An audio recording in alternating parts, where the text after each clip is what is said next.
Hi good morning friends, అందరు ఎలా ఉన్నారు? బాగున్నారండి? నేనైతే ఎక్దమ్ సూపర్గా ఉన్నాను ఫ్రెండ్స్.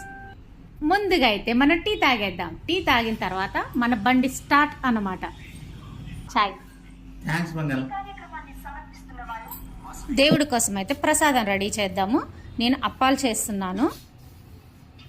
ఒక గ్లాస్ రవ్వ తీసుకోవాలి. అదే గ్లాస్లో సగానికి గోధుమ పిండి తీసుకోవాలి. రెండింటిని మంచి సువాసన వచ్చేలాగా వేయించుకోవాలి.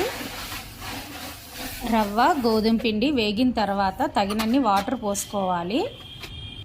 వాటర్ పోసుకున్న తర్వాత కొద్దిగా ఉడికించుకోవాలి. ఉడికించుకున్న తర్వాత తగినంత షుగర్ వేసుకోవాలి.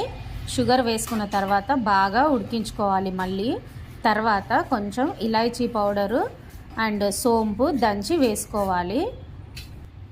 తర్వాత దాన్ని వేరే ఒక ప్లేట్లోకి తీసుకొని చల్లారిన తర్వాత చిన్న చిన్న ఉండలుగా చేసి గారెలు ఒత్తుకున్నట్టు ఒత్తుకొని ఆయిల్లో వేసుకోవాలి. వాటిని డీప్ ఫ్రై చేసుకోవాలి. అంతే, అప్పాలు రెడీ.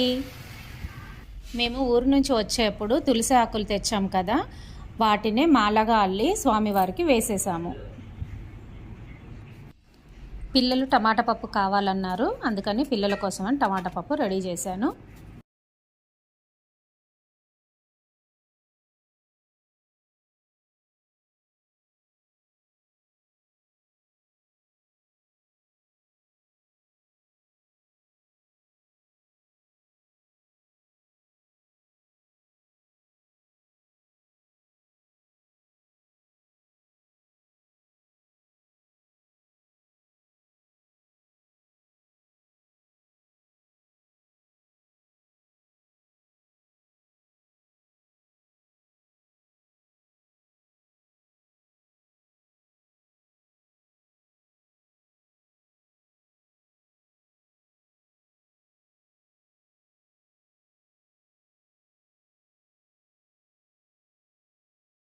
ఊరు నుంచి వచ్చాం కదండి, ఫుల్ బట్టలు ఉన్నాయి. అన్ని వాషింగ్ మిషన్లో వేసేసి పైన అయితే ఆరేసాను.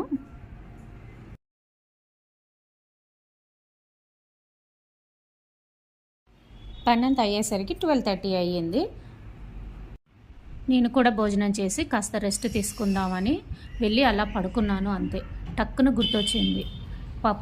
శనగపప్పుకి పురుగు పట్టింది. శనగపప్పుని తీసుకొచ్చి బయట ఎండలో ఆరబెట్టేశాను. ఈరోజు అయితే ఇంతేనండి. అండ్ మీకు వీడియో కనుక నచ్చినట్టయితే లైక్ చేయండి, షేర్ చేయండి, సబ్స్క్రైబ్ చేసుకోండి ఫ్రెండ్స్.